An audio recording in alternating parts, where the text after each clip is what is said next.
বিসমিল্লাহির রহমানির রহিম। আসসালামু আলাইকুম প্রিয় দর্শকবৃন্দ, আজকের ভিডিওতে আমরা আলোচনা করব সূরা ফাতিহার শিক্ষা নিয়ে।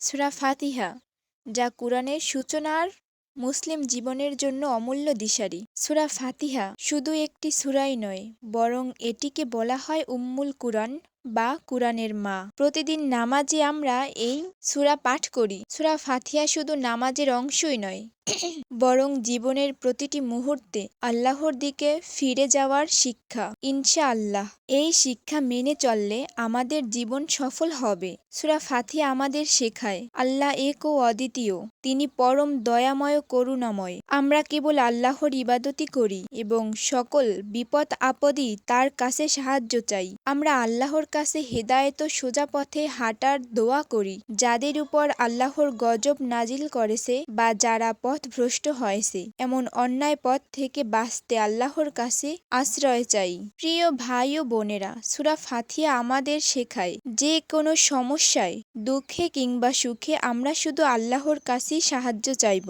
আর এই সূরা আমাদের দৈনন্দিন জীবনে ধৈর্য, তাওহীদ ও সঠিক পথের প্রতি দৃঢ়তা আনে।